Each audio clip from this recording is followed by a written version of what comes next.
হে ভাই,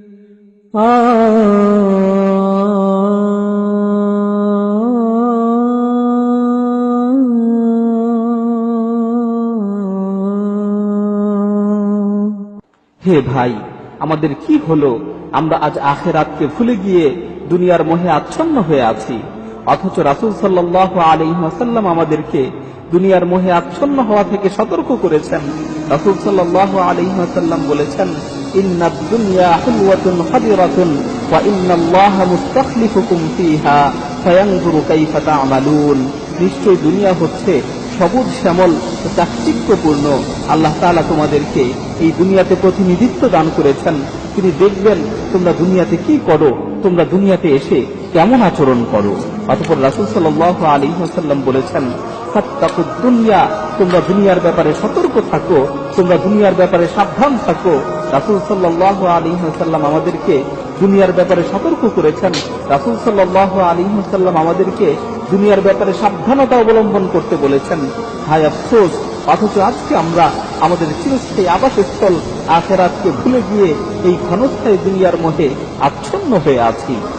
এই তুচ্ছ দুনিয়ার উদাহরণ দিতে গিয়ে রাসূল সাল্লাল্লাহু আলাইহি ওয়াসাল্লাম বলেন, লাউ কানাতিদ দুনিয়া ইনদাল্লাহি জানাহা বাউদাতিন মা সাকা কাফিরান মিনহা শারবাতা মা। এই দুনিয়ার মূল্য যদি আল্লাহ তাআলার কাছে একটি মাছির ডানার সমপরিমাণ হতো, তাহলে আল্লাহ তাআলা কোন কাফেরকে এই দুনিয়া হতে এক ঢোক পানি খাওয়ারও সুযোগ দিতেন না। হাদিসে বর্ণিত হয়েছে, আখিরাতের তুলনায় দুনিয়ার উদাহরণ হচ্ছে অথই সমুদ্র থেকে আঙুলে উঠে আসা এক ফোঁটা পানির মতো। রাসূল সাল্লাল্লাহু আলাইহি ওয়াসাল্লাম বলেছেন, আদ-দুনিয়া সিজনুল মুমিন ওয়া জান্নাতুল কাফির। দুনিয়া মুমিনদের জন্য জেলখানা আর কাফিরদের জন্য ভোগ বিলাসের জায়গা। রাসূল সাল্লাল্লাহু আলাইহি ওয়াসাল্লাম বলেছেন, কুন ফিদ দুনিয়া কাআন্নাকা গরীবুন আও আবিরু সাবিল ওয়াউদ নাফসাকা মিন আহলিল কুবুর। তুমি দুনিয়াতে একজন অপরিচিত লোকের ন্যায় অথবা একজন মুসাফিরের ন্যায় বসবাস করো এবং তুমি তোমার নিজেকে কবরের অধিবাসী মনে করো। রাসূল সাল্লাল্লাহু আলাইহি ওয়াসাল্লাম দুনিয়ার এই ধন সম্পদকে ফিতনার সামগ্রী হিসেবে উল্লেখ করেছেন। রাসূল সাল্লাল্লাহু আলাইহি ওয়াসাল্লাম বলেন, ইন্না লিকুল্লি উম্মাতিন ফিতনাহ ওয়া ফিতনাতু উম্মতি আল মাল। নিশ্চয়ই প্রত্যেক জাতির জন্য, প্রত্যেক উম্মতের জন্য কিছু ফিতনার সামগ্রী ছিল, আর আমার উম্মতের জন্য ফিতনার সামগ্রী হচ্ছে এই ধন সম্পদ। রাসূল সাল্লাল্লাহু আলাইহি ওয়াসাল্লাম দুনিয়ার এই ধন সম্পদকে আমাদের ধ্বংসের কারণ হিসেবে উল্লেখ করেছেন। রাসূল সাল্লাল্লাহু আলাইহি ওয়াসাল্লাম বলেন, আলা ইন্নাদ দিনারা ওয়াদ দিরহামা আহলাকা মান কানা ক্বাবলাকুম হুমা মুহলিকাকুম। জেনে রাখো, এই দিনার ও দিরহাম, স্বর্ণ রৌপ্য, টাকা পয়সা তোমাদের পূর্ববর্তীদেরকে ধ্বংস করেছিল, এগুলো তোমাদেরকেও ধ্বংস করে ছাড়বে। রাসূল সাল্লাল্লাহু আলাইহি ওয়াসাল্লাম সত্যিই বলেছেন, এই ধ্বংসাত্মক দুনিয়া আজকে আমাদের ধ্বংস করে ছাড়ছে। এই ক্ষণস্থায়ী দুনিয়ার জন্য ভাই তার আপন ভাইকে হত্যা করছে।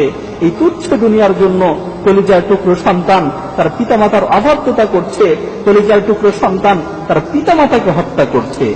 এই সামান্য দুনিয়ার জন্য কত আত্মীয়তার সম্পর্কই না নষ্ট হয়েছে। হায় আফসোস, এই সামান্য দুনিয়ার ভোগ বিলাসের জন্য আজকে আমরা আমাদের প্রতিপালকের অবাধ্যতা করছি, আমরা আমাদের প্রতিপালককে ভুলে গেছি। হে ভাই, মৃত্যু একদিন অবশ্যই আসবে। যে দুনিয়ার ভোগ বিলাসিতায় তুমি মত্ত ছিলে, সেই ভোগ বিলাস একদিন শেষ হয়ে যাবে। দুনিয়ার সমস্ত আনন্দ ফুর্তি মাটির সাথে মিশে যাবে। তোমার উপার্জিত ধন সম্পদ তোমার থেকে পৃথক হয়ে যাবে। ধ্বংস সেই দুনিয়ার জন্য, যে দুনিয়ার ভোগ বিলাস কখনোই চিরস্থায়ী হয় না। হে ভাই, আমাদের কি হলো? দিন রাত সকাল সন্ধ্যা সারাক্ষণ আমরা এই তুচ্ছ দুনিয়াকে নিয়ে ভাবছি, আমরা এই তুচ্ছ দুনিয়াকে নিয়ে কত শত স্বপ্ন দেখছি, অথচ বাস্তবতা হচ্ছে আমরা সকলেই এই ক্ষণস্থায়ী দুনিয়া ছেড়ে চলে যাব। আমরা সকলেই মৃত্যুর স্বাদ আস্বাদন করব। আল্লাহ তাআলা পবিত্র কালামে মাজিদে আমাদেরকে লক্ষ্য করে বলেন, ইয়া আইয়ুহান নাস, ইয়া আইয়ুহান নাস, ইন্না ওয়া'দাল্লাহি হাক্কুন ফালা তাগুররান্নাকুমুল হায়াতুদ দুনিয়া। হে দুনিয়ার মানুষ, হে দুনিয়ার লোক সকল, নিশ্চয়ই আল্লাহর ওয়াদা সত্য। সুতরাং দুনিয়ার জীবন যাতে তোমাদেরকে কিছুতেই প্রতারিত না করে, দুনিয়ার জীবন যাতে তোমাদেরকে ধোঁকায় না ফেলে।